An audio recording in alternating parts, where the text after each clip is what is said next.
ॐ शुक्लाम्बरधरं विष्णुं शशिवर्णं चतुर्भुजं प्रसन्नवदनं ध्याये सर्वविघ्नोपशान्तये।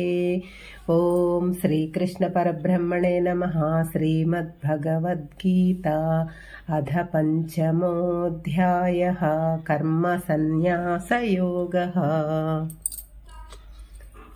15వ శ్లోకం। నా దత్తే కస్యచిత్ పాపం న చైవ సుకృతం విభుః అజ్ఞానేన వృతం జ్ఞానం తేన ముహ్యంతి జంతవః। పరమాత్మ ఎవరి పాప పుణ్యములను తాను తీసుకోడు। ఎవరి పాప పుణ్యములతో పరమాత్మకు సంబంధం లేదు। కాని మనలో సహజంగా ఉన్న జ్ఞానము అజ్ఞానంతో కష్టపడి ఉంది కాబట్టి మానవులు అంతా భ్రమలో ఉన్నారు।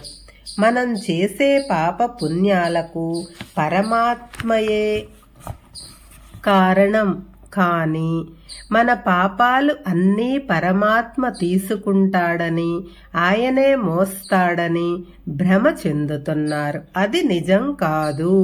ఈ శ్లోకంలో పరమాత్మ ఒక సత్యాన్ని లోకానికి బోధిస్తున్నారు।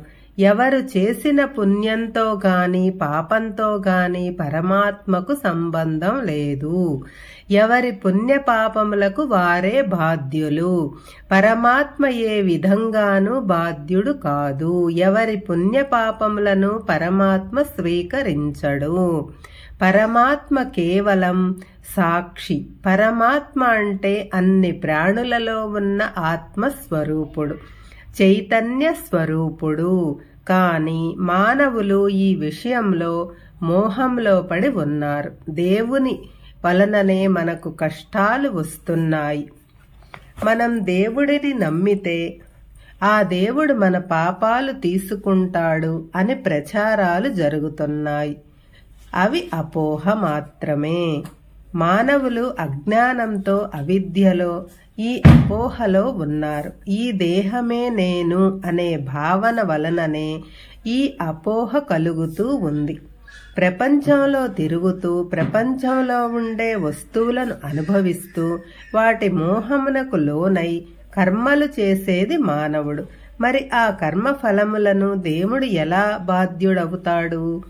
ఈ విషయం తెలియని మూర్ఖులు మానవులు। మానవుడు చేసిన పాపములు పోవటానికి ఒకటే మార్గము, అదే నిష్కామ కర్మ యోగము। దాని వలన వచ్చేదే జ్ఞాన యోగము। ఇంకా ఏ విధంగా కూడా మానవుడు చేసిన పాపములు పోవు। జ్ఞానము అంటే నేను వేరు, శరీరం వేరు అనే భావన కలగటం। కాబట్టి ముందు తనలో ఉన్న వాసనలను పోగొట్టుకోవటానికి ప్రయత్నించాలే కాని దేవుడు నా పాపాలు మోస్తాడు అని అనటం అవివేకం। ఇంకా వివరంగా చెప్పాలంటే మానవుడు తన పుణ్య పాపములను తానే సంపాదించుకుంటాడు, అనుభవిస్తుంటాడు, మరలా జన్మ పొందుతుంటాడు। ఇందులో ఎవరి ప్రమేయము లేదు। భగవంతుడు ఎవరి పుణ్య పాపములను స్వీకరించడు। కాబట్టి నిష్కామ కర్మతో కర్తృత్వ భావన లేకుండా కర్మలు చేసి జ్ఞానము పొంది పాపముల నుండి విముక్తి కావాలి అని దేవుడి మీద తోసెయ్యటం సరికాదు। ఎవరు కర్మ చేస్తారో వారే ఆ కర్మఫలం అనుభవించాలి। అంతేకాని ఒకరు కర్మ చేస్తే మరొకరు ఫలితం అనుభవించరు। కాబట్టి ఒకరి కర్మ ఫలములకు మరొకరు కారణం కాదు।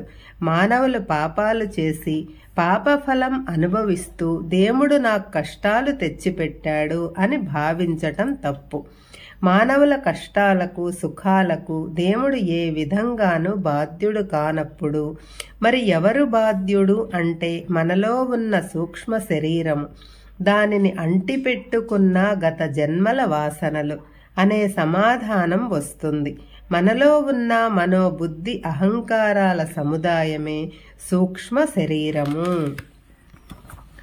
ఆ సూక్ష్మ శరీరము ఒక దేహము నుంచి మరొక దేహానికి ప్రయాణం చేస్తూ ఉంటుంది.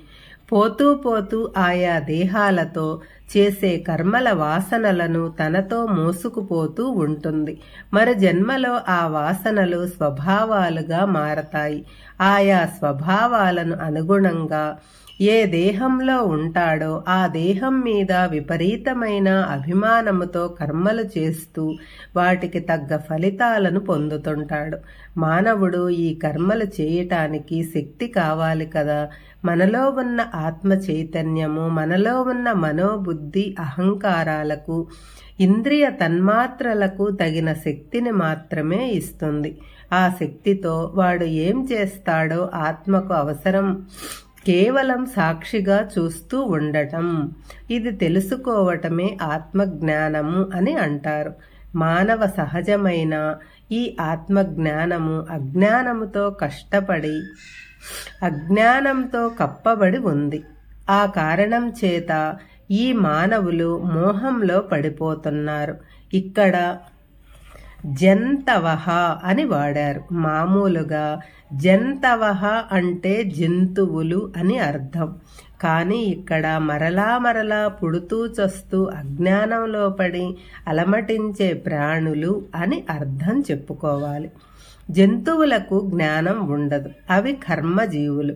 జంతు అంటే పుట్టిన ప్రాణి, పుట్టిన ప్రతి ప్రాణి జంతువు. అయితే మానవత్వం ఉన్నవాడు మాత్రం మానవుడు అనిపించుకుంటాడు. మనిషి అవుతాడు. అందుకే ఎవరైనా దుర్మార్గుణ్ణి తిట్టాల్సి వస్తే ఒరే కుక్క, గాడిద, పశువా, దున్నపోతా అని తిడతారు. నీకంటే అవే నయంరా అని కూడా అంటారు. అంటే వాడిలో మానవత్వం నశించి పశుత్వం ప్రబలింది అన్నమాట. మనలో అజ్ఞానం, దాని వలన పుట్టిన మోహం, దేహాభిమానం ఉన్నంతకాలం ఈ జనన మరణ చక్రంలో తిరుగుతూ ఉండటం తప్పదు. మరి ఈ అజ్ఞానం పోవాలంటే ఏం చేయాలో తరువాతి శ్లోకంలో వివరించారు పరమాత్మ. హరే కృష్ణ.